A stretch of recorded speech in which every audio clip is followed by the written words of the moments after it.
Matahari sedang genias siang ini. Aspal. Jalanan di depan rumah kontrakan kami rasanya bisa dipakai buat menggoreng telur. Tapi suamiku, Supri, masih saja betah dengan kaos oblong lengan panjangnya. Warnanya hitam pula, warna yang paling cepat menyerap panas. Dia sedang sibuk mengaduk semen di halaman depan. Kami sedang menambal tembok pagar yang retak. Keringat membanjiri pelipisnya, membuat rambutnya lepek. Lehernya basah kuyup, kaosnya sudah menempel di badan saking basahnya. Mas, buka saja kaosnya. Apa nggak mau pingsan kamu pakai baju begitu? Aku berteriak dari teras sambil menjes wajah dengan koran. Melihatnya saja aku yang gerah. Supri menoleh sebentar, menyeka keringat dengan lengan bajunya yang kotor. Dia tersenyum, senyum khasnya yang polos dan lugu. Nggak apa-apa, Bel, nanti gatal-gatal lagi. Kamu tahu kan kulit Mas sensitif kena matahari. Alasan itu lagi. Alergi matahari. Kulit sensitif. Biduran kalau kena angin langsung. Selama 2 tahun menikah, aku sudah hafal di luar kepala semua alasan. Supri untuk tidak pernah membuka bajunya. Tidak saat tidur, tidak saat mandi dia. Selalu mengunci pintu kamar mandi. Rapat-rapat dan tidak saat kami sedang bermesraan. Dia selalu mematikan lampu sampai gelap gulita sebelum melepas pakaiannya. Dan buru-buru memakai kaos lagi sebelum aku sempat menyalakan lampu tidur. Awalnya aku curiga dia punya penyakit kulit. Kurap, panu sekujur tubuh. Atau bekas luka bakar yang mengerikan. Tapi setiap kali kutanya, dia cuma bilang, kulitku jelek. Bel, malu kalau kamu lihat. Supri adalah laki-laki yang sangat pendiam. Kerjanya serabutan, kadang jadi kuli bangunan. Kadang bantu bengkel, kadang jadi supir angkut. Orangnya sabar, tidak pernah marah, dan sangat santun. Saking santunnya, kadang aku merasa dia seperti orang yang sedang menyembunyikan diri. Dia tidak suka difoto. Dia tidak punya media sosial. Dia bahkan jarang mau ikut kumpul-kumpul bapak-bapak komplek. Mas, istirahat dulu. Minum es tehnya. Aku meletakkan gelas besar berisi es teh manis di meja teras. Iya, sebentar lagi, jawabnya. Tapi baru saja dia mau melangkah, tubuhnya goyah. Kaki kanannya seperti kehilangan tulang. Ember semen di tangannya terlepas. Brak. Mas Supri. Aku menjerit dan lari menghampirinya. Tubuh suamiku sudah tergeletak di atas paving blok yang panas. Matanya terpejam. Wajahnya pucat pasi kontras dengan bibirnya yang kering. Dia pingsan. Panas terik ini akhirnya mengalahkannya. Dengan panik, aku berteriak minta tolong.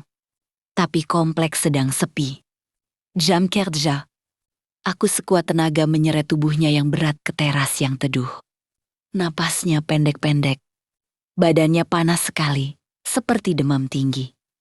Aku lari ke dalam. Mengambil baskom, air dingin, dan handuk kecil. Aku harus menurunkan suhu tubuhnya. Tanganku gemetar saat membuka kancing kerah kaos oblongnya. Kaos itu basah, lengket, dan tebal. Ini yang bikin dia kepanasan. Aku harus membukanya. Maaf ya, Mas, aku buka sebentar biar kamu bisa napas. Aku menarik ujung kaosnya ke atas. Kain basah itu terlepas dari perutnya yang rata. Lalu dadanya. Saat aku membalikan tubuhnya sedikit untuk melepas bagian lengan. Kaos itu terangkat sepenuhnya. Dan di sanalah aku mematung. Handuk basah di tanganku jatuh ke lantai. Punggung suamiku. Punggung Mas Supri yang pendiam dan santun itu. Tidak mulus. Tidak ada panu. Tidak ada kurap. Seluruh punggungnya, dari tengkuk leher sampai pinggang, tertutup oleh tinta hitam pekat. Itu bukan tato seni yang indah.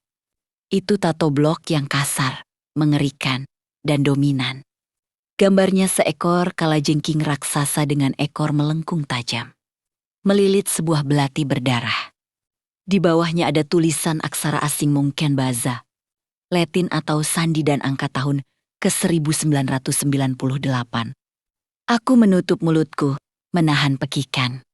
Jantungku berdegup kencang, lebih kencang daripada saat melihatnya pingsan tadi. Aku mengenali simbol itu. Dulu, waktu aku masih SMA, berita di TV penuh dengan gambar simbol itu. Simbol sebuah organisasi paramiliter. Sebuah geng besar yang pernah menguasai jalanan ibu kota dengan kekerasan. Organisasi yang terlibat dalam kerusuhan besar, penjarahan, dan pembantaian antar kelompok preman 1 dekade lalu. Organisasi itu sudah dibubarkan paksa oleh pemerintah. Anggota-anggotanya diburu. Banyak yang dipenjara, banyak yang mati ditembak polisi, dan sisanya hilang. Aku menatap wajah suamiku yang masih pingsan. Wajah yang lugu itu. Siapa kamu sebenarnya, Mas? Apakah laki-laki yang tidur di sebelahu ini adalah sisa-sisa monster dari masa lalu itu? Apakah dia buronan yang bersembunyi di balik kaos oblong dan alasan kulit sensitif? Tiba-tiba, kelopak mata Supri bergerak. Dia sadar. Dan hal pertama yang dia lakukan saat matanya terbuka bukan memanggil namaku, tapi meraba dadanya yang telanjang. Matanya langsung melotot horor saat sadar kaosnya sudah terlepas. Dia menatapku.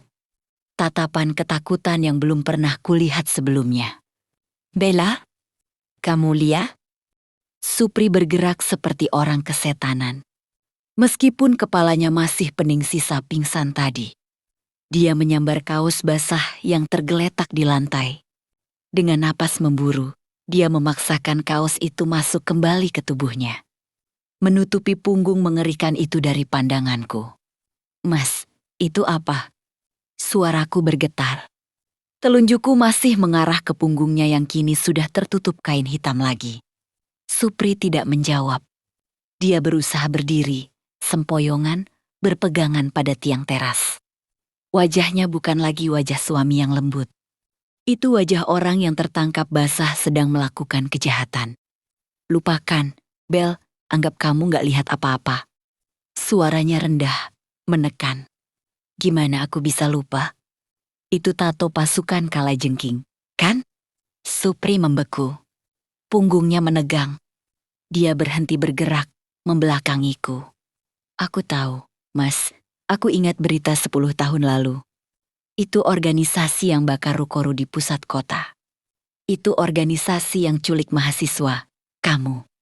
Kamu anggota mereka. Supri berbalik perlahan. Matanya yang biasanya sayu kini menatapku dengan sorot yang sulit kuartikan. Ada permohonan di sana, tapi juga ada ketegasan yang dingin. Itu masa lalu. Bella masuk, jangan bahas ini di luar. Tetangga bisa dengar. Dia berjalan masuk ke dalam rumah dengan langkah menyeret. Meninggalkan aku yang masih gemetar di teras yang panas. Malam itu, suasana rumah kami seperti kuburan. Supri langsung masuk kamar, mematikan lampu, dan bergelung di balik selimut. Dia bilang kepalanya sakit lagi. Tapi aku tahu, dia cuma menghindar. Aku duduk di ruang tamu sendirian, ditemani cahaya layar ponsel. Rasa ingin tahuku sudah tidak bisa dibendung. Aku mengetikkan kata kunci di kolom pencarian. Pasukan Kalajengking ke 1998. Ratusan gambar dan artikel berita lama bermunculan. Foto-foto kerusuhan, gedung terbakar, dan orang-orang berseragam loreng hitam merah yang membawa senjata tajam. Aku menelusuri gambar demi gambar, mencari simbol yang sama persis dengan punggung suamiku. Kalajengking melilit belati. Aku menemukannya di sebuah artikel blog investigasi jurnalis lama. Artikel itu berjudul Hierarki Berdarah, membaca tato pasukan Kalajengking. Jantungku berdegup kencang saat membaca penjelasannya. Tato Kalajengking polos, anggota biasa, kroco. Tato Kalajengking dengan bintang, komandan lapangan. Tato Kalajengking melilit belati berdarah, unit khusus pembersih. Darahku mendesir dingin. Unit pembersih. Artikel itu menjelaskan lebih lanjut, unit ini adalah Algojo. Mereka yang bertugas melakukan eksekusi diam-diam, penculikan, dan membereskan masalah yang tidak bisa diselesaikan dengan negosiasi. Mereka adalah hantu di dalam organisasi. Aku menutup mulutku, menahan rasa mual yang tiba-tiba naik ke tenggorokan. Suami, Mas Supri yang kalau ada kecoa saja, tidak berani membunuh dan malah menyuruhku membuangnya keluar, adalah seorang algojo, seorang pembunuh. Aku menatap pintu kamar tidur kami yang tertutup rapat. Tiba-tiba, semua keanehan selama 2 tahun ini masuk akal. Kenapa dia tidak punya KTP asli waktu kami mau menikah katanya? Hilang saat banjir dan harus mengurus ulang dengan biro jasa lewat jalan belakang. Kenapa dia tidak pernah mau lapor RT kalau ada pendataan penduduk? Kenapa dia selalu waspada kalau ada mobil polisi lewat di depan rumah? Aku pikir dia cuma orang kampung yang lugu dan takut birokrasi. Ternyata, dia adalah buronan. Dia menyembunyikan masa lalu yang berlumuran darah di balik senyum polos dan kaos oblongnya. Aku memberanikan diri membuka pintu kamar.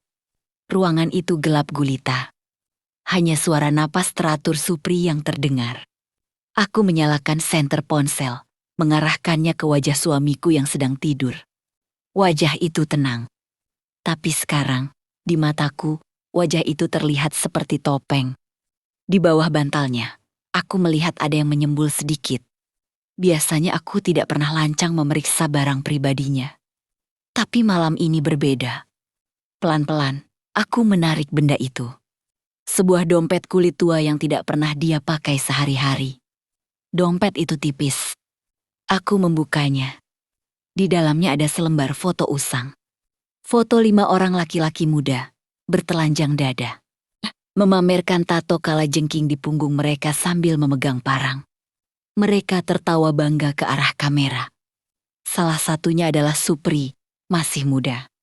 Rambutnya gondrong, tatapannya garang dan liar. Sangat berbeda dengan Supri yang sekarang. Dan di balik foto itu, ada tulisan spidol merah. 1 darah, 1 nyawa, pengkhianat mati.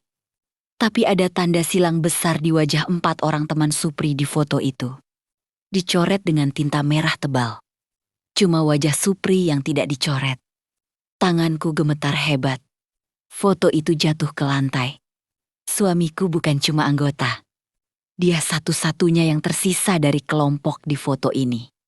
Apakah dia yang membunuh mereka? Atau dia sedang lari dari sesuatu yang jauh lebih mengerikan daripada polisi? Tiba-tiba, sebuah tangan kekar mencengkeram pergelangan tanganku. Kuat, menyakitkan.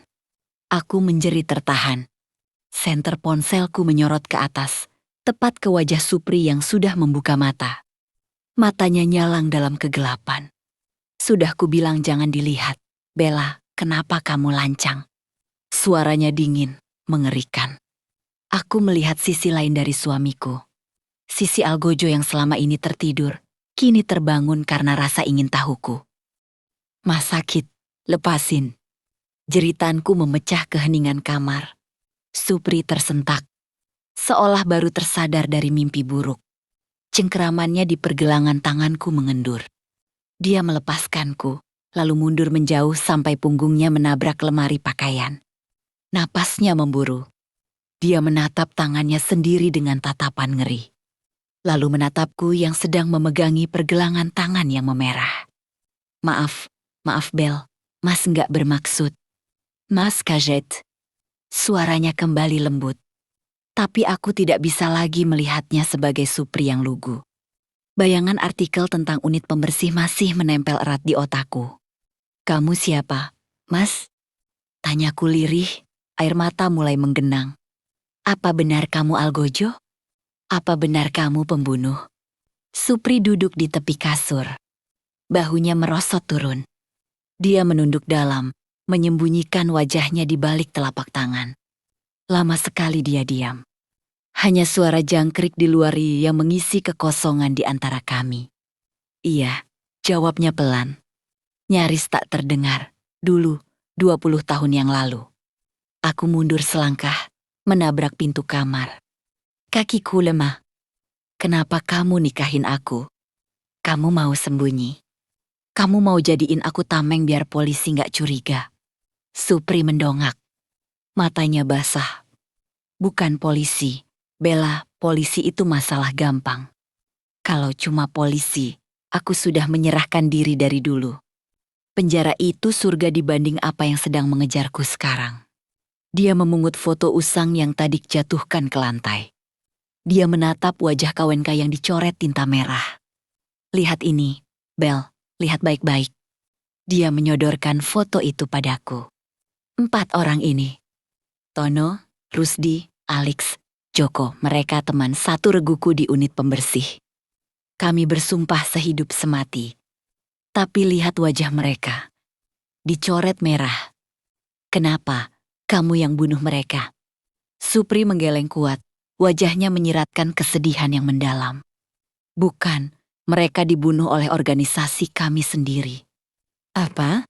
Supri menarik napas panjang, mencoba mengumpulkan kekuatan untuk bercerita. Tahun 98 itu kacau. Bel, organisasi kami, pasukan Kalajengking, disewa oleh pihak yang ingin negara ini rusuh. Tugas kami adalah menciptakan ketakutan, membakar, menjarah, kalau perlu, menghilangkan nyawa. Suaranya bergetar. Malam itu, kami dapat perintah terakhir. Perintah gila. Kami disuruh membakar sebuah gedung panti sosial yang isinya anak-anak dan wanita. Tujuannya buat memancing kerusuhan etnis yang lebih besar. Aku menutup mulut ngeri. Teman-temanku di foto ini, Tono, Rusdi, Alex, Joko. Mereka menolak. Walaupun kami preman, kami masih punya hati. Kami nggak mau bunuh anak kecil. Kami membangkang. Kami malah membantu orang-orang itu kabur lewat pintu belakang. Jadi kalian menyelamatkan mereka. Iya, tapi di organisasi kami, membangkang perintah artinya mati. Petinggi organisasi marah besar. Mereka mengeluarkan fatwa darah. Supri menunjuk tanda silang merah di foto itu satu persatu. Tono ditemukan mati di selokan seminggu kemudian. Rusdi kecelakaan motor yang disengaja sebulan setelahnya. Alex dan Joko, mereka hilang, gak pernah ketemu jasadnya sampai sekarang. Berarti tinggal aku. Bel, tinggal aku satu-satunya. Saksi mata sekaligus pengkhianat. Yang masih bernapas. Supri menatapku dengan tatapan putus asa. Organisasi itu memang sudah bubar secara resmi. Tapi orang-orangnya masih ada. Mereka ganti kulit. Jadi ormas baru, jadi pengusaha. Bahkan ada yang jadi politikus. Tapi dendam mereka nggak pernah mati. Mereka punya sumpah, pengkhianat harus mati, walau sampai ke ujung dunia. Dia berdiri, lalu membalikkan badannya. Dia menunjuk tato mengerikan di punggungnya. Tato ini bukan kebanggaan. Ini kutukan, Bel, ini tanda pengenal. Kalau ada satu saja mantan anggota mereka yang lihat tato ini, habislah aku. Mereka bakal tahu kalau Supri si kuli bangunan adalah Bram Sialgojo yang berkhianat 20 tahun lalu. Itulah kenapa aku nggak pernah buka baju. Itulah kenapa aku takut matahari. Bukan karena kulitku sensitif, tapi karena aku takut bayanganku sendiri. Aku terdiam kaku. Jadi selama ini, suamiku bukan bersembunyi dari hukum karena dia jahat. Dia bersembunyi karena dia pernah berbuat baik di saat yang salah. Dia menyelamatkan nyawa orang lain dengan menukarkan nyawanya sendiri sebagai target buruan. Supri berbalik lagi, menatapku lekat. Sekarang kamu tahu semuanya. Kalau kamu mau pergi, pergilah. Bel, aku gak akan nahan kamu. Hidup sama aku itu bahaya. Aku ini bom waktu. Aku menatap Kili di hadapanku. Laki-laki yang rela kepanasan setiap hari demi menutupi masa lalunya. Laki-laki yang tangannya kasar tapi selalu lembut saat membelai rambutku. Dia bukan monster. Dia pahlawan yang kesepian. Mas, panggilku lirih. Belum sempat aku mendekat. Terdengar suara motor berhenti di depan rumah kontrakan kami. Suara motor RX yang nyaring dan menderu-deru. Bukan cuma satu. Ada 3 atau 4 motor. Wajah Supri berubah pucat pasi seketika. Insting algojo-nya kembali menyala. Dia mematikan senter ponselku dengan cepat. Gelap total. Dia bergerak cepat ke jendela, mengintip sedikit dari balik gorden. Tubuhnya menegang. Bella? Ya, Mas? Mereka di sini. Siapa? Masa lalu. Supri berbalik menatapku. Dalam kegelapan, aku bisa melihat ketakutan murni di matanya. Bukan takut mati, tapi takut kehilangan aku. Kamu lihat orang yang jual bakso keliling tadi sore? Yang sempat ngobrol sama aku waktu aku sadar dari pingsan. Iya, kenapa? Dia lihat, Bel, waktu kaosku tersingkap sedikit pas kamu kompres aku. Dia lihat ekor kalajengking di punggungku. Aku pikir dia nggak sadar. Ternyata dia cepu. Suara gedoran keras terdengar di pintu depan. Brak, brak, brak. Buka, kami tahu kamu di dalam, Bram. Suara berat dan serak berteriak dari luar. Memanggil nama asli suamiku. Supri menyambar kaos hitam lain dari lemari, memakainya dengan cepat. Dia lalu membuka laci bawah lemari. Mengeluarkan sebuah benda yang selama ini kusangka cuma besi rongsokan. Sebuah ruyung besi berkarat. Masuk ke kamar mandi, Bella, kunci dari dalam. Jangan keluar apapun yang terjadi. Tapi Mas, masuk. Supri mendorongku lembut ke arah kamar mandi. Dia mencium keningku sekilas ciuman yang terasa seperti perpisahan. Biar Mas selesaikan urusan yang tertunda 20 tahun ini. Dia berjalan keluar kamar, menuju ruang tamu yang gelap. Menyongsong tamu tak diundang yang membawa dendam masa lalu. Berikut adalah kelanjutan ceritanya. Di bab ini, ketegangan memuncak menjadi aksi. Bella menyaksikan sisi lain suaminya yang selama ini tersembunyi sisi. Seorang petarung yang mematikan. Aku meringkuk di lantai kamar mandi yang dingin. Pintu terkunci rapat. Tapi itu tidak bisa meredam suara kehancuran yang terjadi di ruang tamu. Pintu depan rumah kontrakan kami jebol. Suara kayu patah terdengar mengerikan. Disusul derap langkah kaki berat yang menyerbu masuk. Ada di mana kau, Bram? Keluar. Suara teriakan itu menggema, penuh amarah. Lalu, hening sejenak. Hening yang membuat jantungku rasanya berhenti berdetak. Kemudian, suara itu terdengar. Bukan suara tembakan, bukan suara teriakan ketakutan. Tapi suara benturan benda tumpul dan erangan kesakitan. Bog! Krak! Arge! Aku memberanikan diri. Rasa takutku besar, tapi rasa khawatirku pada Mas Supri jauh lebih besar. Aku merangkak mendekati pintu. Membukanya sedikit hanya. Selebar jari untuk mengintip. Ke arah ruang tamu yang remang-remang. Apa yang kulihat di sana membuat napas tertahan di tenggorokan. Lampu ruang tamu memang mati. Tapi cahaya lampu jalan menerobos masuk lewat pintu yang jebol. Menciptakan silut bergerak. Di sana, di tengah ruangan yang sempit itu, suamiku sedang dikepung 4 orang. Berbadan tegap yang memegang balok kayu dan parang. Tapi Mas Supri, dia bukan Mas Supri yang kulihat setiap hari. Dia tidak berdiri membungkuk seperti kuli bangunan yang kelelahan. Dia berdiri tegak, kuda-kudanya rendah dan kokoh. Di tangannya, ruyung besi berkarat itu berputar cepat, mendesing membelah udara. Seorang preman maju mengayunkan balok kayu ke arah kepalanya. Dengan gerakan yang terlalu cepat untuk diikuti mata. Supri menunduk, menghindar. Lalu menghantamkan ruyungnya ke lutut orang itu. Krak! Orang itu menjerit dan jatuh tersungkur. Satu lagi maju membawa parang. Supri tidak mundur. Dia justru maju menyongsong serangan. Dia menangkis lengan orang itu, memelintirnya. Dan menendang dadanya hingga terpental menabrak meja kaca. Pho! Pecahan kaca berserakan. Aku menutup mulut, menahan jeritan. Itu bukan perkelahian jalanan sembarangan. Itu gerakan terlatih. Efektif, mematikan, dan tanpa ragu-ragu. Selama ini aku hidup dengan seorang mesin tempur yang menyamar jadi suami pendiam. Eva, masih lincah juga kau, Bram, padahal sudah jadi kuli pasar. Seorang laki-laki yang sejak tadi diam di ambang pintu melangkah masuk. Dia yang tadi sore menyamar jadi tukang bakso. Dia membuka jaketnya, memperlihatkan tato kalajengking di lehernya. Di tangannya ada sebuah belati panjang. Supriya tahu Bram napasnya mulai memburu. Keringat bercampur darah menetes dari pelipisnya. Dia lelah.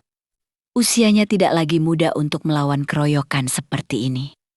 Pergi dari sini, Jarod, urusan kita sudah selesai 20 tahun lalu. Selesai katamu. Laki-laki bernama Jarod itu meludah. Gara-gara kau lepaskan anak-anak panti itu, organisasi kita hancur. Commandant Malu. Kau tahu berapa harga kepala kau, Bram? Aku tidak peduli harga kepalaku. Aku menyelamatkan nyawa tak berdosa. Kau menyelamatkan nyawa orang lain. Tapi kau gadaikan nyawa saudara sendiri. Tono mati, Rusdi mati. Itu karena kau berkhianat. Jarod berteriak, lalu memberi isyarat. Dua orang yang tersisa menyerang bersamaan. Kali ini Supri kewalahan. Dia berhasil memukul mundur satu orang. Tapi satu orang lainnya berhasil memukul punggungnya dengan balok kayu. Pog. Supri mengerang. Dia terhuyung ke depan. Kesempatan itu tidak disyokkan Jarod. Dia menerjang masuk. Menendang perut Supri dengan keras. Suamiku terlempar. Menabrak tembok tepat di sebelah pintu kamar tempat aku mengintip. Ruyung besinya terlepas dari tangan. Mas Supri jatuh terduduk. Darah segar mengalir dari sudut bibirnya. Dia mencoba bangkit, tapi tenaganya sudah habis. Jarod berdiri di hadapannya, menempelkan ujung belati dingin itu ke leher suamiku. Habis riwayatmu, pahlawan kesiangan. Jantungku berhenti. Aku tidak bisa diam saja. Aku tidak bisa membiarkan suamiku mati di depanku. Dengan sisa keberanian yang entah datang dari mana. Aku menyambar botol pembersih lantai dari kamar mandi. Aku membuka pintu kamar lebar dan berteriak sekuat tenaga. Jangan sentuh suamiku. Teriakanku menggelegar, membuat Jarod dan anak buahnya menoleh kaget. Aku melempar botol itu ke wajah Jarod, meleset sedikit. Tapi cukup membuat konsentrasinya buyar. Lari, Mas, lari. Tapi Supri tidak lari. Dia menatapku dengan mata nanar. Bella, bodoh. Kenapa kamu keluar? Saat Jarod mengalihkan pandangannya padaku, seringai jahat muncul di wajahnya. Wah. Ternyata ada nyonya manis di sini. Pantesan kau betah sembunyi di lubang tikus ini, Bram.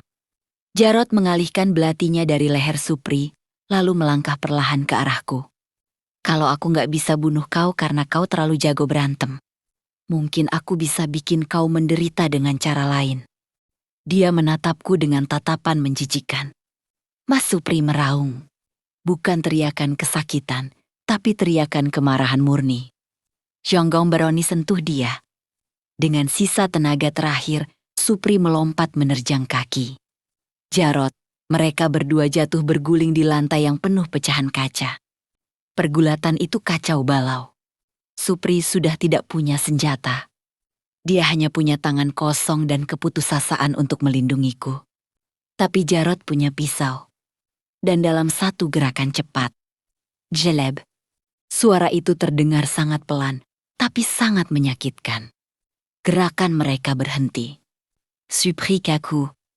Jarod kaku. Darah merah perlahan merembes, membasahi kaos hitam suamiku. Mas, aku menjerit histeris, berlari menerjang ke arah mereka tanpa mempedulikan bahaya. Darah menetes deras ke lantai ubin putih yang sudah retak. Tapi bukan darah Supri. Pisau itu menancap dalam di bahu kiri Jarod. Dalam pergulatan terakhir tadi, Supri dengan sisa tenaga terakhirnya berhasil memelintir tangan Jarod dan membalikkan arah serangan. Jarod melolong kesakitan. Dia ambruk ke lantai, memegangi bahunya. Darah segar mengucur dari sela-sela jarinya. Melihat pemimpin mereka tumbang, Dua anak buah yang tersisa panik. Di Tong Balaji, suara sirina mobil patroli polisi terdengar. Melolong-lolong mendekat dari jalan raya. Tetangga rupanya sudah menelepon aparat. Onge Katbo. Kabur. Polisi. Mereka memapah Jarod yang menyumpah serapah. Menyeretnya keluar dari rumah kami yang sudah hancur berantakan. Tunggu pembalasanku, Bram. Ini belum selesai. Teriakan Jarod menghilang ditelan deru motor yang tancap gas menjauh. Hening kembali menyelimuti ruang tamu. Mas Supri masih berdiri tegak di tengah ruangan. Napasnya memburu, dadanya naik turun cepat sekali. Kaos hitamnya robek-robek, memperlihatkan sebagian. Tato kalajengking di punggungnya, yang kini berlumuran darah-darahnya. Sendiri akibat hantaman balok kayu tadi. Mas, aku merangkak mendekatinya. Begitu aku menyentuh lengannya, tubuh kokoh itu rubuh. Kakinya menyerah. Dia jatuh berlutut, lalu ambruk ke pelukanku. Mas Supri. Mas, Banggun. Wajahnya babak belur. Bibirnya pecah. Tapi mata itu menatapku dengan sorot yang sangat lembut. Kontras dengan kekerasan yang baru saja terjadi. Kamu gak apa-apa, Bel? Tanyanya lirih. Pertanyaan bodoh. Dia yang hampir mati, tapi dia malah menanyakan keadaanku. Aku nangis seyoda sambil memeluk kepalanya yang penuh keringat dan debu. Kamu bodoh, Mas. Kenapa gak lari? Kenapa malah ngelawan? Supri tersenyum tipis, meringis menahan sakit di rusuknya. Kalau aku lari, mereka bakal kejar kamu. Bel, aku gak bisa biarkan itu. Aku memapahnya masuk ke kamar yang lebih aman. Dengan tangan gemetar, aku mengambil kotak P3K. Untuk pertama kalinya, Supri tidak menolak saat aku membuka kaosnya yang robek. Dia membiarkan aku melihat punggungnya seutuhnya. Tato kalajengking raksasa itu masih di sana. Hitam, garang, dan mengerikan. Simbol dari masa lalu yang kelam. Simbol dari dosa yang pernah dia lakukan.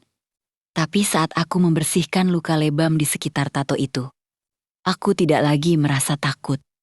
Aku melihat bekas luka tembak lama di pinggangnya. Aku melihat bekas sabetan parang di bahu kanannya. Itu bukan sekadar tato preman. Itu adalah peta perjuangan. Setiap inci dari kulit punggungnya yang rusak adalah bukti bahwa dia pernah memilih jalan yang benar di situasi yang salah. Dia mengkhianati kejahatan demi menyelamatkan orang tak berdosa. Dan dia membayar pilihan itu dengan hidup dalam pelarian seumur hidup. Sambil mengoleskan obat merah, aku bertanya pelan. Jadi selama ini, alasan kamu gak mau berenang, gak mau buka baju, bukan karena kamu malu kulitmu jelek? Supri menggeleng lemah. Aku takut kalau kamu lihat ini, kamu bakal jijik. Kamu bakal lihat aku sebagai pembunuh, bukan sebagai suamimu. Dan yang paling aku takutkan, kalau orang lain lihat, nyawamu terancam. Seperti malam ini. Air mataku menetes jatuh ke punggungnya. Aku gak jijik, Mas, aku bangga. Supri menoleh, menatapku tak percaya. Bangga, aku mantan preman. Bel, tanganku kotor. Tanganmu kotor karena menyelamatkan anak panti itu. Dan malam ini, tanganmu berdarah karena menyelamatkan aku. Aku mencium bahunya yang lebam. Kamu bukan monster, Mas. Kamu pahlawan yang gak punya medali. Supri terdiam. Bahunya terguncang pelan. Untuk pertama kalinya, aku melihat suamiku yang tegar itu menangis. Dia membenamkan wajahnya di bantal. Menumpahkan beban ketakutan yang dia simpan sendirian selama 20 tahun. Malam itu, kami tidak tidur. Sambil menahan sakit, Supri mulai berkemas. Dia memasukkan baju kami ke dalam tas besar. Kita nggak bisa tinggal di sini lagi, Bel, katanya tegas. Jarod pasti balik lagi bawa pasukan lebih banyak. Atau polisi akan datang dan menangkapku karena perkelahian ini. Identitas palsuku bakal ketahuan. Aku mengangguk mantap. Aku tidak bertanya kita mau kemana. Aku tidak menangisi rumah kontrakan yang baru kami hias. Aku ikut berkemas. Kemanapun kamu pergi, Mas, aku ikut. Subuh harinya, sebelum matahari terbit, kami keluar dari pintu belakang. Meninggalkan rumah yang porak-poranda. Supri memakai jaket tebal bertudung, menutupi wajah dan masa lalunya rapat-rapat. Dia menggenggam tanganku erat. Tangan itu kasar, penuh bekas luka, dan pernah memegang senjata. Tapi tangan itu juga yang bekerja keras mengaduk semen demi membelikanku makan. Tangan itu yang gemetar saat membelai rambutku. Kami berjalan menembus kabut pagi, menuju terminal bus antar kota. Orang-orang yang berpapasan dengan kami mungkin hanya melihat sepasang suami istri miskin yang pindah rumah. Mereka tidak tahu bahwa laki-laki di sebelahku ini sedang membawa beban dunia di punggungnya. Dia bukan lagi Supri si kuli bangunan yang takut matahari. Dia adalah Bram, sang mantan algojo yang kini punya misi baru, bukan lagi mencabut nyawa, tapi menjaga satu nyawa yang paling berharga baginya. Aku mengeratkan peganganku di lengannya. Matahari mulai terbit. Dan untuk pertama kalinya, aku tahu suamiku tidak akan takut lagi pada cahayanya. Karena sekarang, dia tidak sendirian menghadapi bayangannya.